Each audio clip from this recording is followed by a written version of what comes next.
So it looks like OnlyFans is banning what they're most known for. Take a look at this CNBC article. CNBC says, porn made OnlyFans a powerhouse. Now it's banning sexual content after pressure from banks. OnlyFans said it will no longer allow sexually explicit content starting October 1st. The company said the decision was taken to comply with requests from its banking and payment providers. The platform lets sex workers charge their fans a fee to view not safe for work material.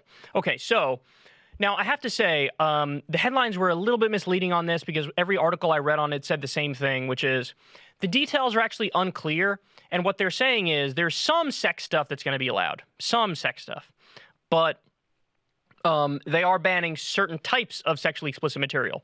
So again, they haven't really laid it out in detail yet, but my suspicion based on what I've read is that they're saying no like hardcore sex, no penetration or things of that nature.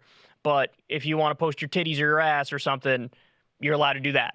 That seems to be what the implication is. If that's not the final ruling, then we'll cover it and I'll tell you, here are the ways in which they're changing it. But listen, even if what I just described is what they're going to do, so many people are going to lose their livelihoods over this. And especially at a time when, we have COVID, we have a pandemic, it's tough to go into workplaces. And so some people were like, okay, well, some people very openly and willingly and happily became sex workers, and in the comfort of their own home, they would do certain things.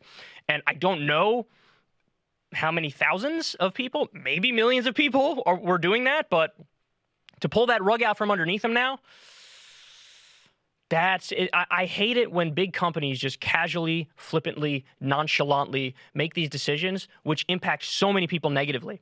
But listen, at the end of the day, who might feel it the most? It might be OnlyFans, because this is what they're most known for. And so they just completely changed their business model, ruined their business overnight. And they say, listen, it came from pressure from banks and payment providers. The other thing is they're trying to raise like $1 billion from hedge funds. And so most of these banks and payment processors and hedge funds, they have these rules, and they're like, we don't trust sort of seedy businesses that are involved in that stuff, so you can't really do that stuff. And so OnlyFans went in a different direction. I don't like it at all. And I hate the idea that you have payment processors and banks and hedge funds. Why are they the fucking moral arbiters of everything? You know what I'm way more outraged by than fucking porn? Hedge funds. Wall Street pisses me off a hell of a lot more than porn does. So for these people to be the ultimate arbiters, and by the way, like, why? Are they massively Christian conservative or something? Why? Is it from a religious instinct? Is it from a cultural instinct? I don't know why they would do it. It seems totally disingenuous because everybody knows all these assholes at the hedge funds are probably just into porn as anybody else. But, we have to be above brow and we have to make sure that we only make deals with the best places. Yes. Can we stop pretending with this shit now? And a lane is wide open, by the way. Maybe this sort of thing exists. I don't know. But some sort of payment processor that isn't as culturally conservative, that understands that this is a business that's worth pursuing. So I just hate the idea that you have these middlemen arbiters when nobody fucking asked you. Nobody asked you. It's like when, Patreon or other outlets decide to sever ties with people who they think are too extreme. Nobody asked you. If somebody's able to get a following, and let's say they get a following and they have an extremely conservative ideology, for you to say, well, we don't agree with the conservatism, so we're going to cut it off, you're supposed to be a middleman. You're a middleman. That's it. That's where it ends. Nobody's going to the middleman and asking you to have veto power. But they're saying, no, we have veto power.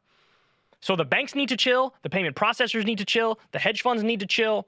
I mean, it's enough already. How many ways are you going to screw over people? Sex work is work.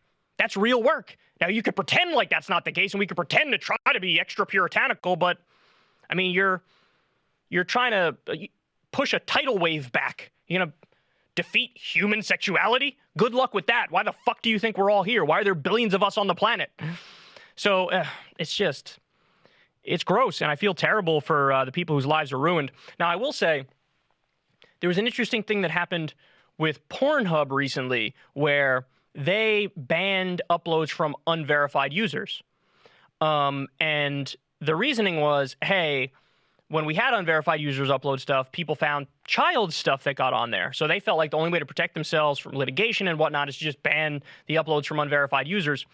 I don't know if there's similar concerns with OnlyFans, but, you know, my instinct is to say, don't throw the baby out with the bathwater. So, of course, if you have underage stuff that's being put up there, you have to have a team dedicated to getting rid of that stuff, without a doubt. I mean, I think everybody would agree to that.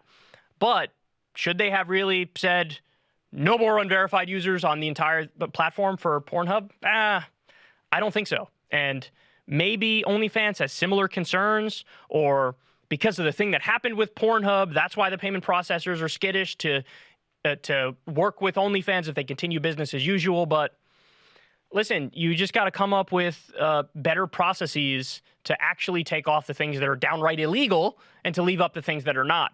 And my guess is that 99% of the people who are going to be negatively affected by this, of course, were never involved in anything illegal at any step of the way.